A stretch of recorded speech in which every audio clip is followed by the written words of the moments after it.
नमस्कार, मैं हूं विद्यासागर। स्वागत है आप सभी का न्यूज वन इंडिया में। और इस वक्त की सबसे बड़ी खबर आ रही है न्यूज वन इंडिया पर। अखिलेश यादव ने एक्सक्लूसिव बयान दिया है। आपको बता दें कि न्यूज वन इंडिया पर अखिलेश यादव ने बड़ा बयान दिया है। अखिलेश यादव का बीजेपी पर बड़ा हमला। बीजेपी को हटाने के लिए जनता पूरी तरीके से तैयार है। बीजेपी को अपना संकल्प पत्र फिर से पढ़ना चाहिए। किसान और नौजवानों के लिए क्या किया है। जिला पंचायत चुनाव पर भी बोले अखिलेश यादव। बीजेपी जिला परिषद अध्यक्ष का चुनाव नहीं लड़ रही, जिले के अधिकारी चुनाव लड़ रहे हैं।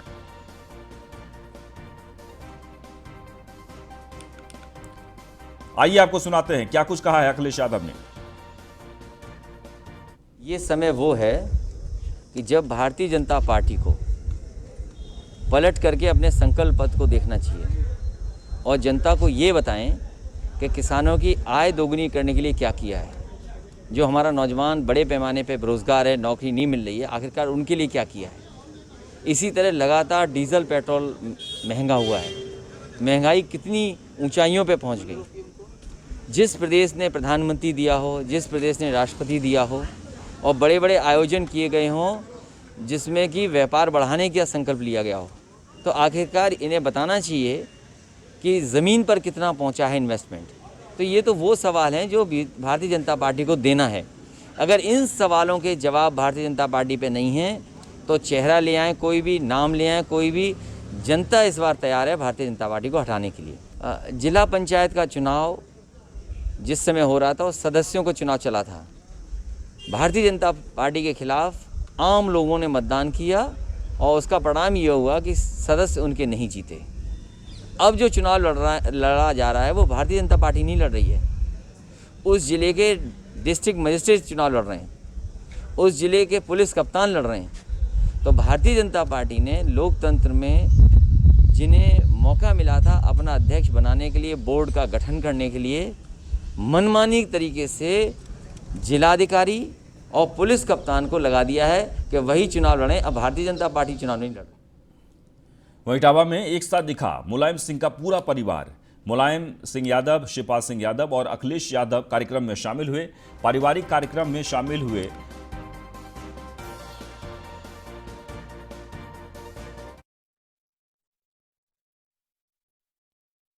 स्थल पर शिवपाल सिंह यादव ने क्षेत्रीय मेहमानों के स्वागत की कमान संभाली थी। सफे स्थित बने अखिलेश और मुलायम सिंह के आवास को भव्य तरीके से सजाया गया। मुलायम सिंह यादव से मिलने के लिए शिवपाल सिंह यादव उनके आवास पर भी पहुंचे।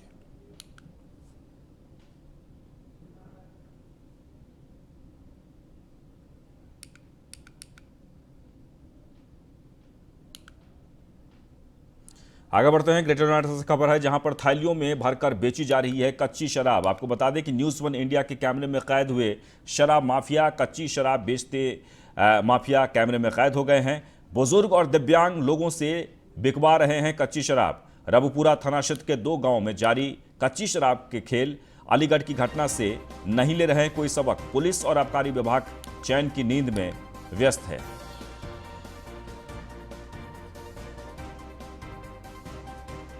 तो ग्रेटर नोएडा से खबर है जहां पर कच्ची शराब बेचते माफिया कैमरे में कैद हुए हैं।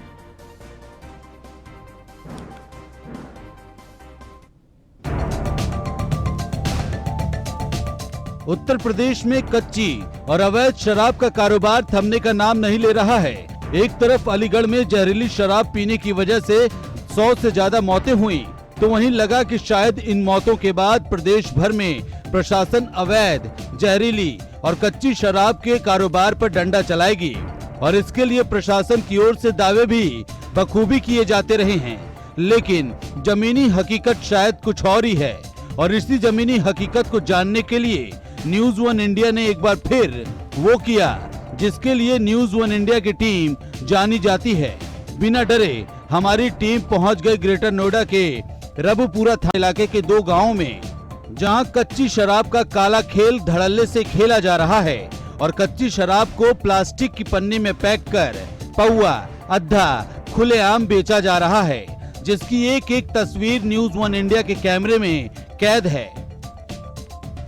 ग्रेटर नोएडा के शराब माफियाओं को न तो पुलिस का खौफ है और न ही किसी अनहोनी का डर। बस फिक्र है तो काले कारोबार की, न कि लोगों की जान की। रबुपुरा थाना इलाके के दोनों गांवों में बुजुर्ग और विकलांग लोग कच्ची शराब बेचने का काम करते हैं। यहाँ शराब माफिया पुलिस प्रशासन से खौफ नहीं खाते, बल्कि पुलिस प्रशासन ही इन माफियाओं से दूरी बनाकर रहने में भलाई समझती है। ऐसा नहीं है कि पुलिस प्रशासन ने कभी कार्रवाई नहीं की। पुलिस पहले भी गांव में घुसकर इन माफियाओं पर शिकंजा कसने की कोशिश कर चुकी है, लेकिन शराब माफियाओं के हमले के आगे कोई पुलिस वाला नहीं टिक सका। और अब तो जिला प्रशासन और आबकारी विभाग दोनों ही आंखें मूंदे बैठी है और फिर से शायद अलीगढ़ जैसे कांड का इंतजार किया जा रहा है। जब मौतें होंगी तभी प्रशासन का एक्शन देखने को मिलेगा। Bureau report, news one India. इस बीच आज यूपी बीजेपी से बड़ी खबर सामने आई। दरअसल एमएलसी AK शर्मा बने यूपी बीजेपी के उपाध्यक्ष। फिलहाल उपाध्यक्ष पद से ही संतोष करना पड़ेगा। हाल ही में AK शर्मा बीजेपी में शामिल हुए थे। अर्चना मिश्रा और अमित वाल्मीकि प्रदेश मंत्री बनाए गए हैं। तो एक बार आपको फिर से बता दें कि एमएलसी AK शर्मा को उत्तर प्रदेश में बीजेपी के उपाध्यक्ष बनाया गया है और AK शर्मा को यूपी बीजेपी में बड़ी जिम्मेदारी दी गई है। उन्हें प्रदेश उपाध्यक्ष की जिम्मेदारी दी गई है। AK शर्मा प्रधानमंत्री के काफी करीबी माने जाते हैं।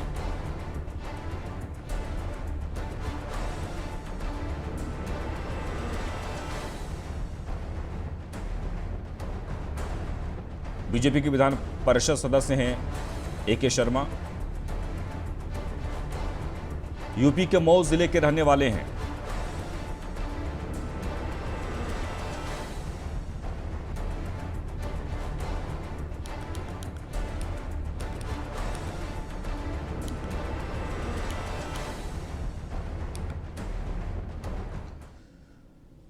वह बीजेपी चुनाव से पहले नई टीम की घोषणा लगातार कर रही है। यूपी बीजेपी में विभिन्न मोर्चों के प्रदेश अध्यक्ष घोषित किए गए हैं। न्यूज़ वन इंडिया ने पहले ही यह खबर दे दी थी। खबर यह है कि प्रांशुदत्त द्विवेदी युवा मोर्चा के अध्यक्ष बनाए गए हैं।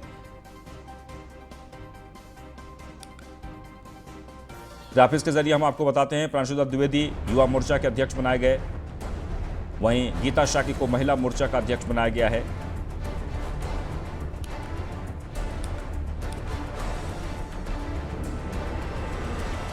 किसान मोर्चा का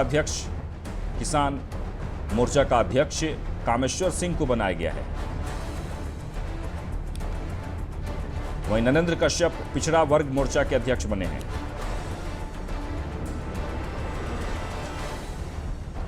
कौशल किशोर अनुसूचित जाति मोर्चा के अध्यक्ष बनाए गए हैं।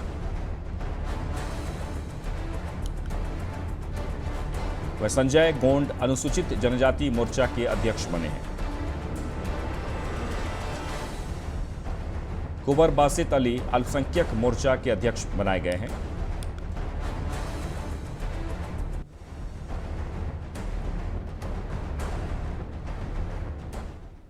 तो 2022 के चुनाव में बीजेपी नए जोश के साथ मैदान में उतरना चाहती है, इसलिए पार्टी के तमाम मोर्चों में नई तैनाती की गई है। अनुसूचित जाति मोर्चा की कमान एक बार फिर से सांसद कौशल किशोर के हाथों में सौंपी गई है। तीसरी बार अनुसूचित जाति मोर्चा का अध्यक्ष बनने के बाद कौशल किशोर से हमारे संवाददाता ने एक्सक्लूसिव बातचीत की। क्या कुछ कहा, सुनिए। भारतीय जनता पार्टी ने आज फिर से अपने कार्यकर्ताओं को एक जिम्मेदारी दी है। हमारे साथ बातचीत करने के लिए मौजूद हैं कौशल किशोर जी। सर, आपको दोबारा से प्रदेश अध्यक्ष बनाया गया है। क्या रणनीति रहेगी कि दोबारा से जब आपको संगठन ने बड़ी जिम्मेदारी दी है तो किस तरीके से जनता के बीच जाएंगे? संगठन ने दोबारा नहीं, मुझे तिबारा जिम्मेदारी दे दी और चूँकि हमारा अनुसूचित जाति मोर्चा जो है बहुत सक्रिय भूमिका निभाता है लोगों को अंत्योदय के बारे में बताने में, अंबेडकर के मिशन को बताने में, लोहिया जी के मिशन को बताने में और पंडित दीनदयाल उपाध्याय जी के मिशन को बताने में। और मुख्य उद्देश्य है अनुसूचित जाति मोर्चे का कि डॉक्टर अंबेडकर जी का जो मिशन है उसको भारतीय जनता पार्टी की सरकार में पूरी तरीके से उसको लागू किया जाए। तो इस मिशन पे हम लोग काम करते हैं और उसी के तहत फिर से पार्टी ने एक जिम्मेदारी दी है, फिर सरकार बनाए। सर, 2022 में उत्तर प्रदेश में विधानसभा चुनाव है।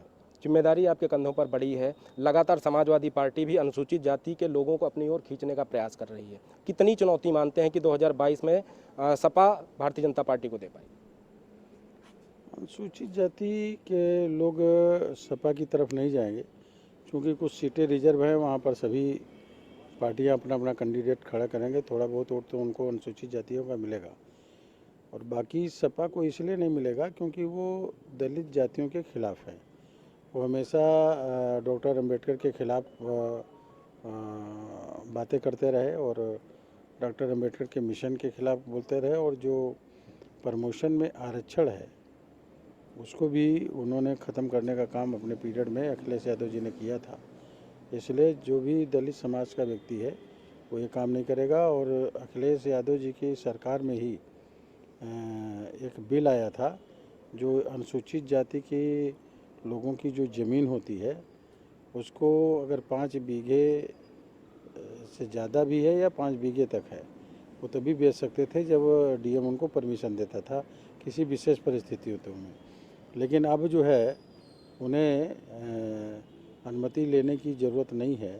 तो हमारे साथ बातचीत कर रहे थे मोहनलालगंज से सांसद कौशल किशोर। उसके साथ ही इनके ऊपर एक और संगठन ने जिम्मेदारी दी है, अनुसूचित जाति मोर्चे का प्रदेश अध्यक्ष तीसरी बार बनाकर। इनका कहना है कि उत्तर प्रदेश में चाहे वो समाजवादी पार्टी हो, बहुजन समाज पार्टी हो, उन दोनों ही पार्टियों ने दलित समाज का कभी भी उत्थान नहीं किया। उल्टा इनकी सरकारों में दलित समाज का शोषण किया गया है। अब दलित समाज पूरी तरीके से भारतीय जनता पार्टी के साथ है और 2022 में एक बार फिर से उत्तर प्रदेश में भारतीय जनता पार्टी सरकार बनाएगी। वीडियो जर्नलिस्ट सनी के साथ नीलेश चौहान। तो 2022 की लड़ाई के लिए बीजेपी ने अपनी नई टीम की घोषणा कर दी है। वहीं संगठन और सरकार दोनों मोर्चों पर रिक्त पदों को भरा जा रहा है। यूपी में SC/ST आयोग का गठन किया गया है और आगरा के रामबाबू हरित को इस आयोग की कमान सौंपी गई है। SC/ST आयोग का अध्यक्ष बनने के बाद क्या कुछ कहना है रामबाबू हरित का, सुनिए। भारतीय जनता पार्टी लगातार संगठन को विस्तार दे रही है, वहीं तमाम जो कार्यकर्ता हैं उनको दोबारा से जिम्मेदारी दे रही है। हमारे साथ कुछ लोग मौजूद हैं जिनको संगठन ने एक बार फिर से जिम्मेदारियां दी हैं और कहा है कि वो प्रदेश के विकास में अपना योगदान देंगे। तो सर, सबसे पहले आपसे जानना चाहेंगे कि भारतीय जनता पार्टी ने आपके ऊपर विश्वास किया है, क्या दायित्व दिया है और क्या दायित्व मिलने के बाद आप किस रणनीति के साथ जनता के बीच में जाएंगे?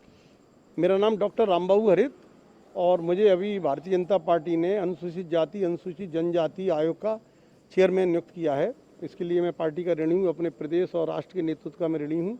और जैसी उन्होंने मुझसे अपेक्षा की है उसके अनुरूप 2022 में माननीय योगी जी के नेतृत्व में हमें प्रदेश में फिर अपनी सरकार बनानी है और इसमें हम जनता के बीच में जाएंगे। और ये जैसा हमारी पार्टी की सोच है कि किसी के साथ अन्याय नहीं, लेकिन किसी के साथ किसी के जो भी गलती करता है या कोई दोषपूर्ण कार्य करता है तो जो नियम के अंतर्गत आए उसके अनुरूप कार्य किया जाएगा। ऐसी एक्ट का दुरुपयोग ना हो इसकी विशेष हम चिंता करेंगे। भारतीय जनता पार्टी एक ध्येय के लिए कार्य कर रही है कि हमें भारत को परम वैभव शिखर पर पहुंचाना है और ये जब ही संभव हो पाएगा जब इस देश के जितने भी गरीब हैं, किसी भी जाति धर्म के क्यों ना हो, वर्ग के हों, उनका हम सर्वांगीण विकास करेंगे। क्योंकि अनुसूचित समाज हमारा भी काफ़ी आर्थिक रूप से पिछड़ा हुआ है, सामाजिक दृष्टि से उसके सामने समस्या रहती हैं, इसलिए थोड़ा हम उन्हें प्रिविलेज दे रहे हैं। मुख्यमंत्री लगातार जनता के बीच योजनाएं पहुंचा रहे हैं, आप लोग किस तरीके से अपने क्षेत्र की जनता के बीच, प्रदेश की जनता के बीच जाकर उन योजनाओं को पहुंचा रहे हैं और साथ ही लोगों को जागरूक कर रहे हैं? Ramnaresh Paswan, vice chairman SC/ST commission Uttar Pradesh. हम लोग जो है समाज के हित में सरकार ने जो हम लोग विश्वास करके आयोग गठन किया है और उसमें खरे उतरेंगे, किसी का हित नहीं होने देंगे, SC/ST का दुरुपयोग नहीं होने देंगे, गरीब तबके वंचित जो दबे कुचले हैं उनके विकास के पंडित दीनदयाल उपाध्याय जी के भी सपना था उसका हम लोग पूरा करेंगे और 2022 में सरकार पुनः बनेगी योगी जी के नेतृत्व में। अनुसूचित जाति जनजाति आयोग के आप उपाध्यक्ष हैं, उसके अलावा अगर हम उस तबके की बात करें जो अभी भी काफ़ी पिछड़ा हुआ है, चाहे वो शिक्षा हो, स्वास्थ्य हो, क्योंकि वो तमाम इलाके ऐसे हैं जहाँ पर अभी भी वो सुविधाएं नहीं पहुँच पा रही, तो क्या प्राथमिकता लेकर आप उनके बीच जाएंगे? कब तक उनकी जो व्यवस्थाएं होनी चाहिए वो दुरुस्त करेंगे? देखिए, हमारे प्रधानमंत्री जी और मुख्यमंत्री जी ने उनके लिए काफ़ी योजनाएं हैं, हम उसको पूरा निगरानी करेंगे कि वो गांव तक उस घर तक पहुंच रहा है कि नहीं और पूरा पहुंचाने का प्रयास करेंगे। कहीं से दुरुपयोग नहीं होने देंगे, कहीं प्रशासनिक जो पहले त्रुटियां होती थी उसको हम लोग ख़त्म करेंगे और उसको पहुंचाएंगे, विकास होगा और 2022 में योगी जी के नेतृत्व में पुनः सरकार बनेगी। देखिए, अभी तक कांग्रेस पार्टी ने दलित और अनुसूचित जात के लोगों का और जनजाति के लोगों का शोषण किया।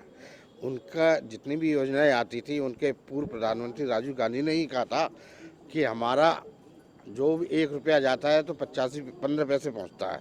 इसी तरह कांग्रेस की जितनी भी सरकार रही, उन्होंने दलित और अनुसूचित जात और जनजाति के लोगों का शोषण किया। लेकिन भारतीय जनता पार्टी की सरकार ऐसी है जो कहती है वो करती है और सबका साथ सबका विकास लेकर साथ। वहीं सरकार और संगठन में हुई नई नियुक्तियों पर नोएडा से विधायक और यूपी बीजेपी के उपाध्यक्ष पंकज सिंह ने बधाई दी है। क्या कुछ कहा है पंकज सिंह ने, सुनिए। भाजपा ने आज विभिन्न मोर्चों के प्रदेश अध्यक्षों की घोषणा की है। हमारे साथ बातचीत करने के लिए मौजूद हैं नोएडा से विधायक पंकज सिंह जी। इनसे जानने का प्रयास करेंगे। सर, आज विभिन्न मोर्चों के प्रदेश अध्यक्षों की घोषणा की गई है, क्या कुछ कहना चाहेंगे? देखिए, सभी पार्टी के पुराने कार्यकर्ता हैं और नए जोश खरोश के साथ बिल्कुल वो काम करेंगे, ऐसा मैं विश्वास है मुझे। और मेरी तरफ से उन सभी लोगों को शुभकामनाएं। सर, 2022 में उत्तर प्रदेश में विधानसभा चुनाव हैं। समाजवादी पार्टी लगातार बसपा से जो बागी विधायक हैं उनको अपने साथ जोड़ रही है। कितना चुनौती देखते हैं कि 2022? कोई चुनौती नहीं। भारतीय जनता पार्टी अब जनता के विश्वास के भरोसे चुनाव में जाएगी। प्रधानमंत्री मोदी जी, योगी जी के द्वारा किए गए काम के भरोसे जनता के बीच में जाएगी। और बूथ पर जो भारतीय जनता पार्टी के कार्यकर्ता हैं, उनका जोश, उनका परिश्रम, उनका त्याग जो है, उसके बल पर भारतीय जनता पार्टी आगे बढ़ेगी और कोई चुनौती किसी विपक्ष से कहीं पर भी नहीं। हमारे साथ बातचीत कर रहे थे नोएडा से विधायक पंकज सिंह, जिनका कहना है कि 2022 में इनके सामने किसी भी पार्टी की कोई चुनौती नहीं है, क्योंकि उत्तर प्रदेश में चाहे वो नरेंद्र मोदी हों जो कि प्रधानमंत्री हैं, उत्तर प्रदेश के मुख्यमंत्री योगी आदित्यनाथ की बात करें तो उनके द्वारा जो किए गए काम हैं उन्हीं को जनता देखकर पार्टी को एक बार फिर से सत्ता में लाने का काम करेगी। वीडियो जर्नलिस्ट सनी के साथ नीलेश चौहान, न्यूज़ 1 इंडिया। और यहाँ रुकेंगे छोटे से ब्रेक के लिए, तुरंत लौटते हैं।